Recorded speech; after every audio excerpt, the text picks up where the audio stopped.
I gave you my top 10 list, but it's also nice to get other top 10 lists. Now, Jimmy Gillespie has gone with some of Johnny's, some of Harry's all week. He had a very good, I had a quick little chat with him via text last night, and he was really excited about how some of the horses went. Johnny was super excited also. I can't wait to get this summer going for us. Here in Ohio, the masks come off June 2nd. Oh, that's going to feel nice. In Ontario, you guys get out of lockdown June 2nd, so hopefully you'll be able to salvage the rest of the summer for everybody there. But once we're racing, we're racing. Let's get to Jimmy's top 10 list. Jimmy Gillespie's been very busy over there in Ontario, going with some of Harry's, going with some of Johnny's. So let's get right to it. He spoke very highly of a number of horses the other day. Number 10, Resolute Bay. I know this horse is going to be much higher on Johnny's list. Johnny said he jogged the other day. But I think Jimmy, I'm looking at Jimmy's list here. No, Jimmy put one of Johnny's, 2, 3, 4. No, that's not true. Jimmy put Resolute Bay at number 10. Number 9, Twinkle in Her Eye. This is a filly I think you're going to see inch forward, inch forward. As soon as she sees that starting gate and gets put to proper work, I think you're going to see Twinkle in Her Eye come out. This is a filly, I keep saying it, but I'll say it again and again. A filly that has a full sister that made 300,000, took a mark of 51, I believe. And then obviously in the second dam, you have the horse that won the Jug, Meadowlands Pace, Blake McIntosh's horse. I put myself in the spot. I can't think of his name now. Better Than Cheddar. And Better Than Cheddar's brother is... it's right on the tip of my tongue. Doesn't matter. I'll think of it in 2 seconds. Twinkle in Her Eye, number 9. Number 8, Garden State Dio. Great reports from Jimmy and Johnny on this filly. I didn't put her on my top 10 list. She easily could be. Her sister has posed a problem again this year. I got to go and qualify Spirited Dio at the Meadows. She's come back to us. We'll get her qualified and underway quickly. Number 7, Arches Rainbow. I put her on my top 10 list at number 10, but obviously this is an Ontario list. Number 7 from Jimmy. Now I'm excited to see number 6. I didn't put her on my list. Harry, of course, I couldn't pry enough good things to say out of him for Better Be Sawyer, but I saw her on the video. She looks incredible the last month. To come in at number 6 is great on Jimmy's list. He probably went with her the other day. Now, I am surprised at 5 and 4. Number 5, Grace. Really? He said Grace can go with anybody in Ontario. Right? I'm very interested to see how this is going to turn out. But I've been told that Grace looks very, very good lately. Jimmy loves her. Put her at number 5. A filly that I knew was fast. I knew had talent and power. And although she made lots and lots and lots of breaks all winter, I figured the wrinkles would get smoothed out, would get polished up as we come into the summer.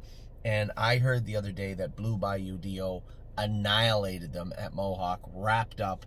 Johnny couldn't stop talking about Miss Mildred and Blue Bayou. He loved Resolute Bay was good, but these two, he said, unless I misunderstood him, he said that Blue Bayou Dio and Miss Mildred were incredibly good the other day. Awesome news. Can't wait to see those guys. Number 3, Mischievous Rose.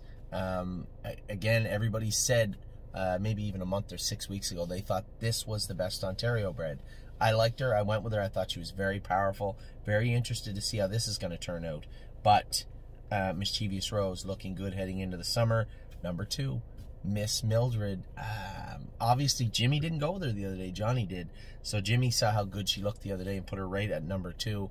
This is our pacing filly from Schaefer Farms. Retained half of this filly and sent her to us. We have some partners with Miss Mildred now that wanted in on her, and I allowed it. So Miss Mildred, impressive looking. Number 2 on Jimmy's list. Number 1 on Jimmy's list. He went with him the other day, and as I said, I couldn't be more happy to hear this. For those of you out there that are wondering, and this isn't me just trying to sell them, I don't care. We had a client that had wanted to sell back 25% of Almost There, Boss. I think I've sold 1 or 2%. I really haven't put them up on the board. I will this week. I'll put them back on the stable.ca at exactly what I bought them for, plus the May stake payments, obviously. So it'd be $4.50 a share is what I paid for them. That would be what the client had paid, plus their expenses, maybe even a little less than their expenses, heading into the summer. You know, for this time of year, especially with the pandemic, we've had a lot of clients reach out and say, hey, you know, do you have anybody that would be interested in this? A lot of lots the Ohio lots. Somebody wanted to sell. Another gentleman, unfortunately, his father had passed away, and they were trying to move some lots of the Ohio group, some shares of other horses. We can probably help them as we move into the summer. I mean, we always want to help everybody we can, but it puts me in a tough spot. I just can't go and buy the shares back. The Almost There Boss shares, I told them, I'll take them back and I'll pay you as we sell the shares, but I can't fork over 12 grand or whatever it was for the quarter of Almost There Boss. But by the sounds of the way he's training, that won't be a problem. So Almost There Boss, number 4 on my list, number 1 on Jimmy Gillespie's list. Resolute Bay, number 10, Twinkle in Her Eye. Garden State Dio, Arches Rainbow, Better Be Sawyer, Grace, good for Gracie, Blue Bayou Dio, Mischievous Rose, Miss Mildred, and Almost There Boss. A great training week this week. Unfortunately, we had the injury to Will to Win Hanover. That's going to keep her out for a bit. And then we had Kathy with an Eye who caught pneumonia about a month ago. That's going to cost her the season. So those 2 horses will miss the bulk of their staking or all their racing for 2021. But doesn't mean they can't come back twice as good in 2022. Always got to try and turn those lemons into lemonade. But 45, still got 45 on path to qualify in June. It's pretty good numbers. 47 of those 47, and those other 2 will likely qualify towards the end of the year. So we potentially could have all our 2-year-olds qualified, at least a qualifying line into all of them. Even for me, I'm pretty excited about that. It's a pretty impressive number. So I'll talk to all you guys soon. You got Jimmy's list, you got my list, you got a number of videos. Still tons to do. I'll be back in just a minute.